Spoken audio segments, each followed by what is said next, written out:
previous seasons, we've only really seen the sub-seed. And once again, we are seeing sub-seed, but we're seeing a unique variant of it. We're seeing the fast Celesteela. Genesect hits the field with its download ability, which gets Spectral Thiefed. Marshadow gets its attack boost, is the dog off the leash now. And you have to ask the question every time you see a Quagsire, is it water absorb or is it unaware? What a blunder. Am I right, guys? I mean, come on. We have Tyler Dingledine, our reigning champion, versus Era this week.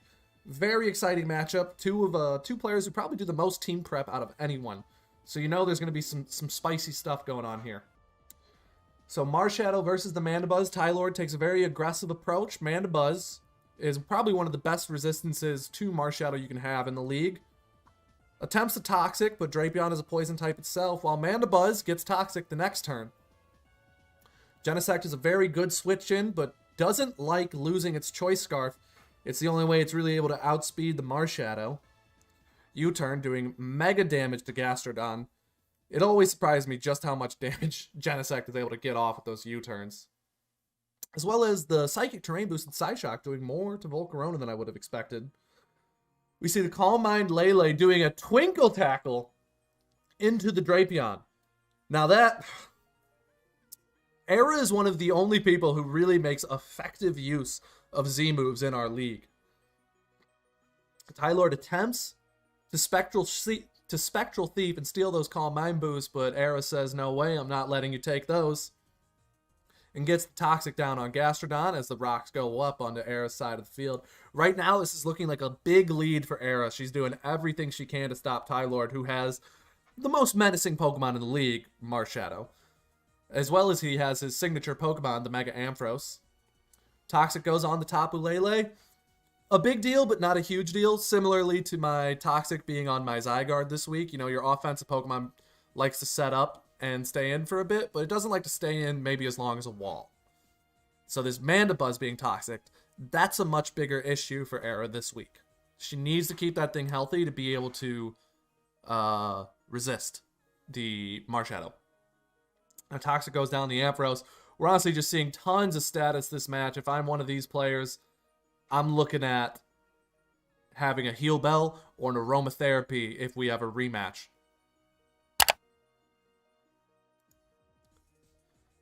Era apologizes for how long she's taking on these turns, but we're watching the rematch, so we don't care. Spectrier comes in and picks up its free KO off a low Ampharos, getting its Grimnay boost off.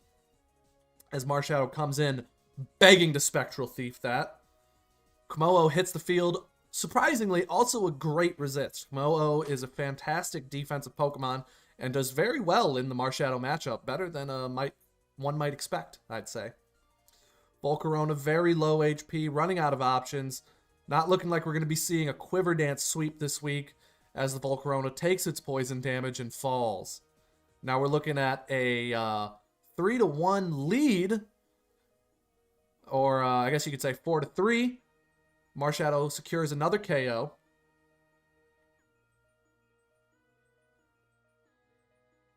Spectrier hits the field. The Dark-type Gastrodon is just not able to beat the Spectrier, it appears. You know, it looks like it's looking to fish out those Toxics, but it can't do that with the substitute in the way. Decides to start Scalding, trying to remove the substitutes. But if I'm Era, I'm just going for this this healing. Or sorry, not this healing, this substitute stalling. I'm not sure what Rillaboom is doing this week. You know, in the face of a fire type, a bug type, a Mandibuzz, a dragon with resistances, I'm not seeing much use for Rillaboom. Maybe there's someone on the bench that Era didn't bring that Tylord was attempting to prep for. Spectrier starting to go off, gets another Grimnay boost. Genesect hits the field with its download ability, which gets Spectral Thiefed. Marshadow gets its attack boost, is the dog off the leash now. We have a plus boosted Marshadow. Era admits, that was really stupid of me, and listen, it's not often you see that matchup. We don't see Genesect versus, oh, even more exciting, the Roar. Removing the Marshadow and its boost from the field. That's very smart, people. Take notes.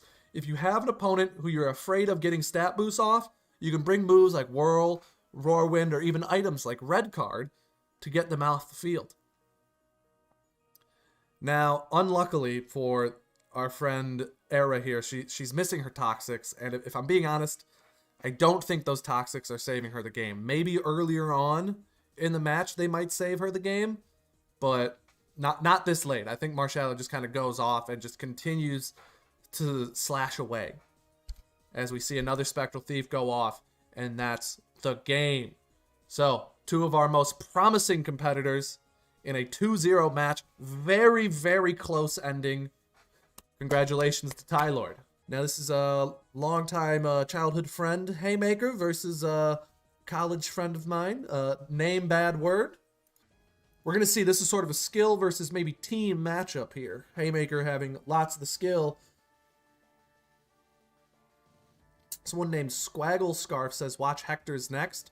I will for sure watch Hector's next if you want to send me the replay.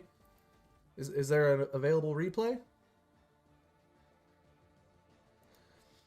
Anyway, we got a torch-songed up Skeledirge already doing tons of damage.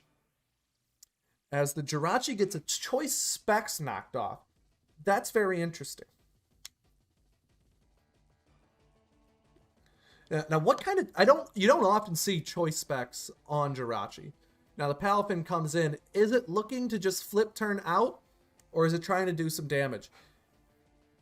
Alright, so the Palifin returns. It does proc its hero form, but it doesn't flip turn. And that's probably a good thing, because this opponent is more than likely running Rocky Helmet on that Skarmory. Who knows? I didn't help them prep at all. Now, the Toxic goes off on the Umbreon. Usually that'll synchronize and spread Toxic to the opponent, but Skarmory is a Steel type and is immune to such. Now, Electros here is very interesting. It is the only Terra-type Pokemon on Haymaker's team. It's really the only true element of surprise. Now, obviously, you always have element of surprise in how you want to EV your Pokemon or build your Pokemon, but Terra types can be completely unexpected. And so far, Haymaker has been making good use, bringing his Terra types pretty much every week. I wouldn't be surprised if maybe we see a trade even from Haymaker later on, giving him another Terra option. I think that would do him very well, because he's making some of the best use of Terra typing we've seen yet this season. Now, these Electros is just laying the Thunderbolts, destroying the Skarmory, which it really is really needed. And that critical hit goes out onto the Electros, but it Terras into Fairy, allowing it to tank the close combat and removes easily the most threatening opponent to him.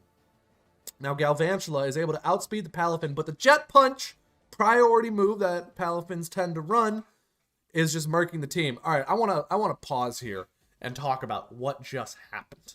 Okay? That is a Mega Charizard X on the field that didn't Mega Evolve. Now, Garrett, name bad word. I'm sure you're watching. You've watched most of the replays, and I don't mean to bully you, so go ahead and skip this part. This is to you personally. Go ahead and skip. Everybody else, what a blunder. Am I right, guys? I mean, come on. That thing really needed to Mega Evolve. You see, obviously, Charizard X does not enjoy the Palifin matchup. However, when it Mega Evolves, it gains not only more defensive stats, not only a Tough Claws damage boost, but it gains the Dragon typing, which resists water, turning that Jet Punch into a neutral hit. Now, Garrett did get unlucky, right? The Palifin does crit. Maybe it wouldn't have KO'd. It's a low base power move. It would have been neutral. It did crit, though. It's a tough call, but he could have maybe been able to save the day. But all he would be doing is delaying the inevitable, because he would have been fighting for differential in this case. I don't think that Charizard X could have been able to beat the whole team. Honestly, only because of the Skeledirge. I think Charizard X has the makings to sweep this entire team, but this unaware Skeledirge just sits in its way and is extremely difficult to break. Now the Toxapex hits the field, and it's just kind of sad. It's just kind of sad. We're just watching. In comes the Psychics. Looks like the Choice Specs wouldn't have made that a one-hit KO, but it is interesting. It would have done more damage. As we're just watching, Toxapex get old Yellard here.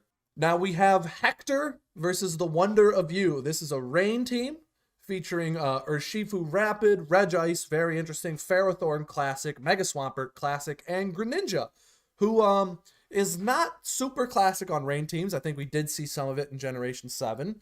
But I've never been a fan of it myself. But it's the second Rain team in our 4 seasons to feature Greninja. So I think that's very interesting. And now we're facing a stall team. We're seeing Quagsire, Slowking Galar, Regenerator Mienshao, Ditto, Celesteela, and maybe potentially some Trick Room coming from the Slowking Galar, comboing with the high damage Marowak Alola. It's an exciting match. These are 2 very close friends. Let's see how they play out.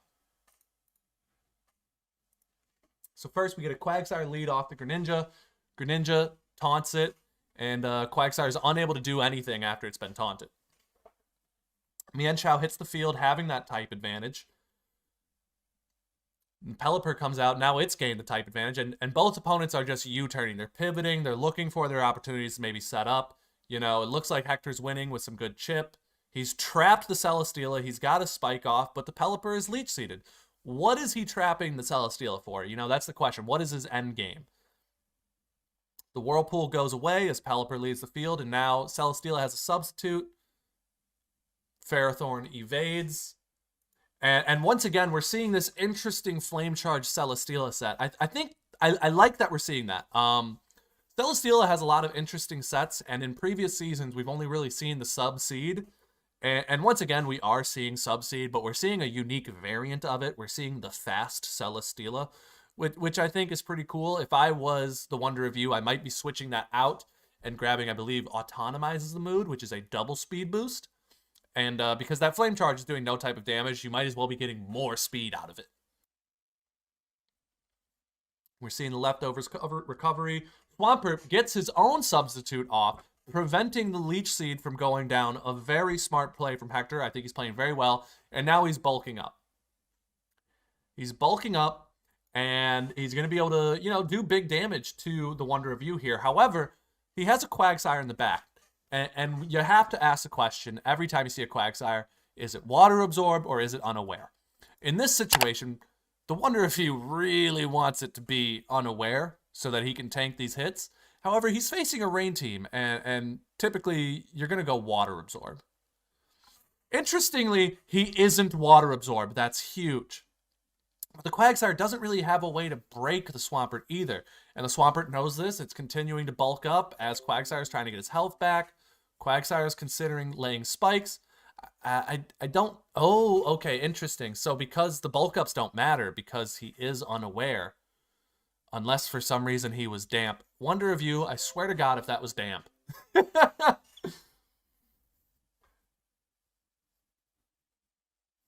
The Flamethrower goes out. I question bringing Flamethrower. I get it. There's a Ferrothorn on the other team, but you're facing a Rain team.